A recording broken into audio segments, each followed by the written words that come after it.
Je suis à 7 km de Bukungu, à un endroit qu'on appelle Mission Akala. Et là, je suis en train de faire l'inspection des voies navigables. Comme vous le savez, nous avons commencé un programme qui est le complément du programme des 145 territoires dans ces provinces oubliées, longtemps oubliées. D'ailleurs, l'homme qui fait trop de bruit à Goma, là, c'est l'homme qui a fait 18 ans dans ce pays.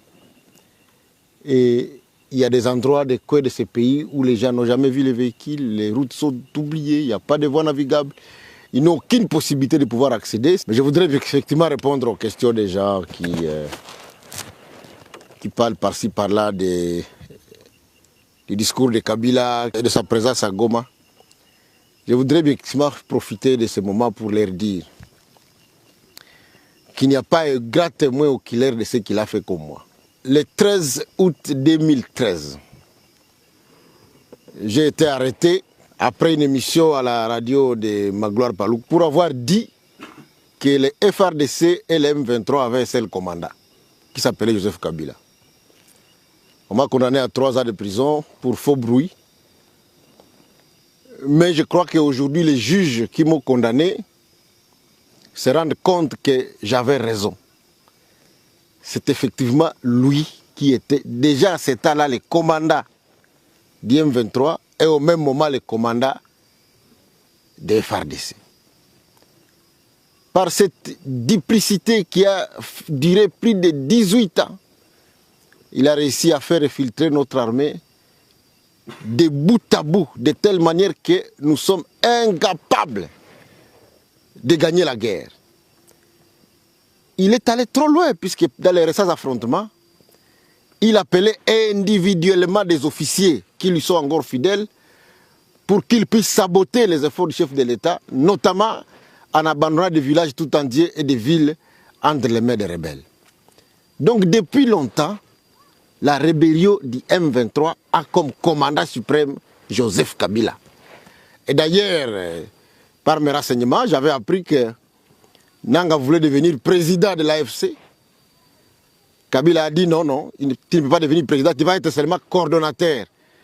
Puisque quand tu auras pris Kalemi, moi-même le président, je viendrai pour prendre ma place. En fait, depuis que cette guerre a commencé, il n'y a que lui qui la commande, il n'y a que lui qui la finance. On ne peut pas cacher des choses. Les chefs de l'État, à les nommer, les gens avaient dit qu'ils n'avaient pas raison, mais aujourd'hui, les faits nous donnent raison.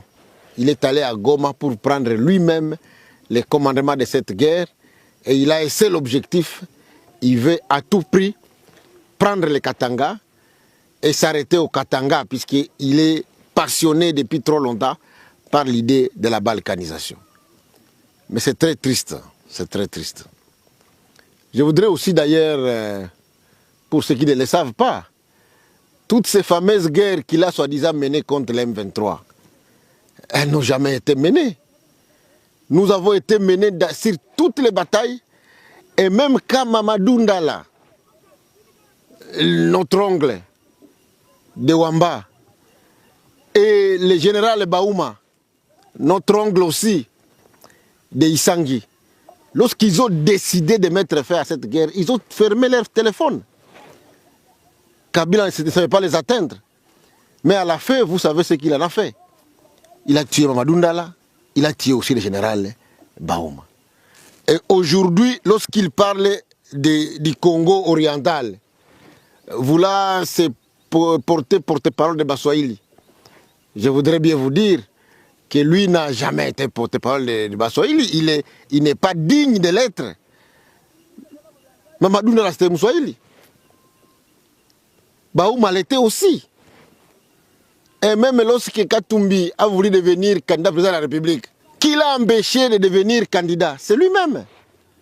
C'est pour vous dire qu'il ne peut pas prétendre que c'est lui qui est le porte-parole de Baswahili. Je voudrais d'ailleurs à cette occasion demander à mon frère Mboussa Nyamwisi que nous ici, nous sommes un peuple noble, un peuple respectable et un peuple respecté. Je sais qu'il n'est pas encore allé trop loin. Je voudrais vraiment lui demander d'arrêter d'appuyer Kabila. Kabila le trompe. Ce qu'il lui a fait avant-hier, il le lui fera encore aujourd'hui. C'est un ennemi de la République, il faut le traiter comme tel. tous ceux qui sont en train de prétendre qu'il va les aider, je crois qu'ils se trompent. Je voudrais d'ailleurs vous dire que nous avons choisi de défendre la patrie. Nous sommes des patriotes, nous sommes des Wazalendo. C'est grâce aux Wazalendo que Uvira n'est pas tombé, c'est grâce aux Wazalendo que le front n'est pas allé dans les Tanganyika et dans les Katanga. Malgré le fait qu'il y a certains qui essayent de saper l'image des Wazalendo, il y a certains d'entre nous qui affament les Wazalendo. Mais les Wazalendo ont choisi de se battre pour leur terre et pour leur pays. Nous allons continuer notre combat. Et je voudrais dire aux Gomatraciers, à tous les Wazalendo de Goma, que Kabila, le bourreau de la République, ne doit pas trouver sommeil dans la ville de Goma. Il ne doit pas trouver sommeil. Il faut absolument l'empêcher de se promener dans cette ville, puisqu'il a un plan machiavélique. Il nous a volé 18 ans en train de faire la complicité avec les services rwandais. Il est arrivé à vendre certains des titres miniers appartenant à la RDC au Rwanda et à des officiers rwandais, que ce soit dans le Kivu comme dans les Katanga, et il veut continuer sa lutte macabre. Nous allons rester derrière Tshisekedi pour les combattre.